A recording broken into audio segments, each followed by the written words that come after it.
Δεν ξέρω αν έχει μείνει κάτι να πω, αλλά έχω κρατήσει τρεις σημειώσεις, τις οποίες θα μου επιτρέψετε να τις πω. Αν έχετε καλοσύνη. Όταν λέω τρεις, το έγραψα για να μην πάω στις 4. Πρώτα απ' όλα θέλω να εκφράσω τις βαθιές μου ευχαριστίες και τη βαθιά μου ευγνωμοσύνη στο Σεβασμιότατο για τη σημερινή του παρουσία εδώ. Χτες το βράδυ, στη συνάντηση που είχαμε με τους προέδρους των σωματείων, που ήταν μια πάρα πολύ γόνιμη και δημιουργική συζήτηση, βγήκε στην επιφάνεια από όλους μας η έκφραση της κοινωνικής αλληλεγγύης. Και το υπενήχθηκε ο Σεβασμιότατος, αλλά οφείλω να το καταδέσω και εγώ πια ως δήμαρχος της περιοχής, ότι στο ζήτημα της κοινωνικής αλληλεγγύης μέσα από το φιλότοχο ταμείο της Μητρόπολης συντελείται ένα πάρα πολύ σημαντικό και ουσιαστικό έργο. Είπε ο Σεβασμιότατος για τη διαφάνεια και όλα αυτά, τα οποία έχουν μια τεράστια αξία, αλλά πιο σημαντική κοινωνική αξία έχουν ότι κάποιοι άνθρωποι που υποφέρουν μπορούν να βρίσκουν θαλπορή στα πλαίσια της Μητρόπολης, και εκεί σας ευχαριστούμε. Δεύτερον, θέλω να συγχαρώ την Ομοσπονδία, διότι για πολλοστή φορά διοργανώνει τη σημερινή εκδήλωση, η οποία είναι πάρα πολύ σημαντική. Κάθε φορά είμαστε και περισσότεροι, είναι πάρα πολύ σημαντική.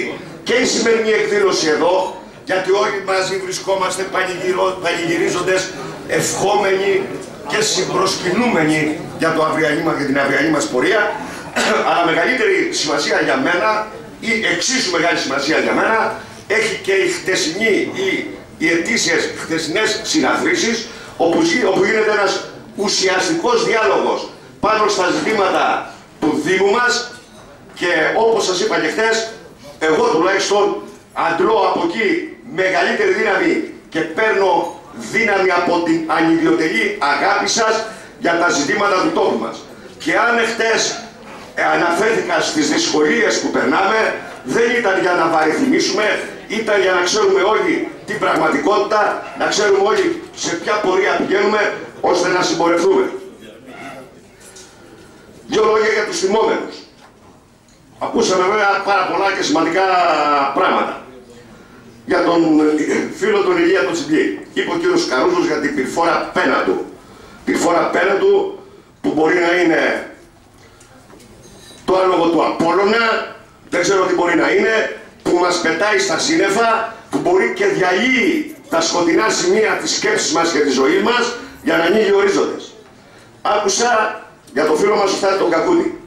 Όμως όταν μιλάμε για τον Στάθη τον Κακούτη, δεν έχει τόσο μεγάλη σημασία να ακούμε τα σχόλια για την διαπορία και διαδρομή του, όσο πολύ μεγαλύτερη αξία, Σεβασμιότατα και κυρίες και κύριοι, έχει να ακούμε το μυρολόι του, να ακούμε το τραγούδι του, να ακούμε τον καημό του ελληνικού λαού που έχει συνάξει και με την πολύ ωραία του φωνή μας μεταδίδει. Αυτό εγώ καταγράφω στην πορεία του Στάθη. Και τελειώνω, αφού ευχηθώ σε όλους καλή χρονιά, να σας υπενθυμίσω, παίρνοντας αφορμή από το τροπάριο του Αγίου Χαραλάμπους που εψάλλει πριν από λίγο, ότι σε λίγες μέρες έχουμε την παντριφυλιακή γιορτή του Αγίου Χαραλάμπους της πόλης των Θιατρών, και φαντάζομαι ότι ο ψαλμός του τροπαρίου ήταν και μια έκκληση, μια παράκληση προς όλους να είμαστε όλοι παρόντες εκεί για να τιμήσουμε τον Άγιο. Χρόνια πολλά, καλή χρονιά! Ευχαριστούμε, Δήμαρχε. Δώστε μας την πίτα και λοιπόν να είμαστε καλά. Καλή χρονιά σε όλους πάλι. Και του χρόνου. Επ' ευκαιρία ήθελα να τονίσω, μια και έγινε χθες σύσκεψη των σωματείων. Είναι εδώ η κατηδήμαρχος Πύλου Νέστορα, κ. Κρονάς. Τριφυλία, η Ομοσπονδία Συλλόγων Τριφυλίας καλύπτει όλη την παλιά επαρχία Τριφυλίας. Από την Έδα μέχρι τη χώρα, από την Ελαία μέχρι το Λαψονάτο. Στόχος μας είναι, κύριε Κρονά, αν μπορούμε από τον χρόνο, επειδή υπάρχουν σύλλογοι που είναι στην Ομοσπονδία αλλά δεν είναι στο Δήμο Τριφυλίας, από τον χρόνο και από τους όμορους δήμους Πύλου Νέστορα και η Χαλίας, να γίνεται η αντίστοιχη συζήτηση, ενημέρωση με τους συλλόγους. Ελπίζω του χρόνου να είμαστε σε θέση να το οργανώσουμε. Ευχαριστώ πολύ.